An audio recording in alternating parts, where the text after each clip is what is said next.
포천 빌라 살인 사건을 수사하고 있는 경찰이 이르면 모레 현장 검증을 실시할 예정입니다. 피의자인 엄마 이 씨에 대해서는 어제에 이어 추가로 거짓말 탐지기 조사를 실시하고 있습니다. 현장에 나가 있는 YTN 중계차 연결해 보겠습니다. 김주영 기자. 네, 경기 포천 경찰서입니다. 네, 현장 검증 일정이 잡혔군요. 네, 그렇습니다. 경찰은 이르면 모레쯤 현장 검증을 실시할 예정입니다. 사건이 발생했던 사건의 중심인 빌라를 중심으로 이루어지게 될 예정인데요. 경찰은 이 씨뿐만 아니라 이 씨의 큰아들도 함께 현장 검증에 참여하는 방안을 검토하고 있습니다. 오늘로 포천 고무통 살인 사건 피의자 이모 씨, 이 씨가 체포된 지 나흘째를 맞습니다. 그동안 경찰은 이 씨로부터 진술을 받았고요. 또한 이 진술을 뒷받침할, 혐의를 뒷받침할 증거들을 확보하기 위해 주력해 왔습니다. 이런 가운데 현장 검증을 실시하는 것은 아직까지 사건의 실체, 범행의 실체가 아직 완벽하게 드러나지 않고 있기 때문입니다. 특히 이 씨가 살인을 어떤 식으로 했는지, 또한 이 씨 진술에 따르면 남편이 숨진 채 발견됐다고 하는데 그렇다면 어떤 식으로 발견한 건지에 대한 구체적인 내용들이 확인되지 않고 있는 상황인데요. 이 때문에 경찰은 직접 현장을 이 씨와 이 씨의 아들을 현장으로 데려가 당시의 상황을 재현해 보도록 할 예정인 것으로 알려졌습니다. 네, 오늘은 이 피해자 이 씨에 대한 거짓말 탐지기 조사가 이틀째 이어지고 있죠? 네, 그렇습니다. 경찰은 어제에 이어 오늘도 이 씨에 대한 거짓말 탐지기 조사를 진행하고 있습니다. 조사는 오전 8시 반쯤부터 시작됐는데요. 오늘 조사에는 이 씨의 큰아들도 함께 조사를 받고 있는 것으로 알려졌습니다. 이 씨가 어제에 이어 두 차례나, 오늘로 두 번째인데요. 두 차례나 조사를 받게 된 것은 이 씨의 조사 결과의 신뢰도를 높이기 위해서입니다. 원래 거짓말 탐지기 조사라는 것이 조사 대상의 심리가 안정되어 있을 때 더욱 정확한 결과가 나오는 것으로 알려져 있습니다. 현재 이 씨가 무척 불안정한 심리 상태를 보이고 있는데요. 이 때문에 한 차례 조사로는 정확한 조사 결과가 나오기 힘들다고 보고 다시 한번 조사를 진행하는 겁니다.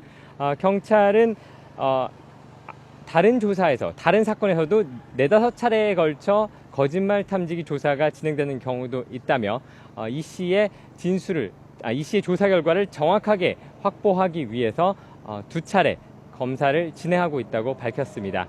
또한 결과에 따라서는 2차례 이상도 조사가 진행될 수 있다고 설명했습니다.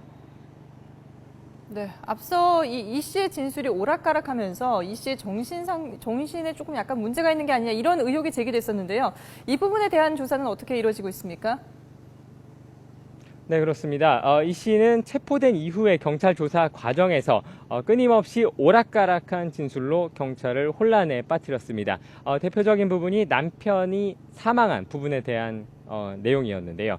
이 씨는 앞서 자신이 남편을 살해했다는 내용의 진술을 했다가 이후에는 숨진 남편을 발견했다라고 말을 바꾸기도 했습니다. 이런 식으로 이 씨가 오락가락 횡설수설하는 진술을 이어가면서 경찰뿐만 아니라 외부에서도 이 씨가 정신적으로 문제가 있는 것이 아니냐라는 의혹이 제기되기도 했는데요. 하지만 경찰 관계자는 이 씨의 정신적인 상태, 정신적으로는 크게 문제가 없는 것으로 보고 있다고 설명했습니다. 그러면서 다른 일반적인 범죄자들의 예를 들어 설명하기도 했는데요. 흔히 범죄자들이 경찰에 체포된 이후에는 거짓말을 하거나 말 바꾸기, 앞뒤가 맞지 않는 말을 하는 경우가 대다수라는 이야기입니다. 이 때문에 이 씨가 당황한 상태에서 말을 바꾸고 횡설수설할 수는 있지만 이것을 정신적인 문제로 연결시키기는 어려운 상황이다라고 설명했습니다. 네, 오늘로 이 씨가 체포된 지 나흘째가 됐는데요. 이 거짓말 탐지기 조사와 함께 경찰이 오늘은 어떤 부분에 집중하게 됩니까? 네, 경찰은 현재 이번 범행의 혐의를 입증할 수 있는, 혐의를 뒷받침할 수 있는 증거 찾기에 주력하고 있습니다. 또한 남편이 숨진 경위와 그 공범 여부 등을 확인하기 위해 함께 조사를 진행하고 있는데요. 이를 위해 남편 박 씨의 행적을 조사하는데 주력하고 있습니다. 현재 경찰은 남편 박 씨가 10년 전쯤에 일했다는 농장을 찾아서 그 농장 관계자들을 상대로 남편의 행적을 조사하고 있는 상황입니다. 또한 남편 박 씨 그리고 이 씨의 주변 인물들을 상대로 이번 범행의 실체를 드러낼 수 있는 증거를 찾기 위해 노력하고 있습니다. 또한 경찰은 앞서 여러 차례 제기됐던 공범 여부, 공범이 있는지에 대한 부분도 조사를 진행하고 있는데요. 이 때문에 이 씨가 자주 연락했거나 만남을 가졌던 주변 인물들을 상대로 공범 혐의점이 있는지를 확인하고 있습니다. 지금까지 경기 포천경찰서에서 YTN 김주영입니다.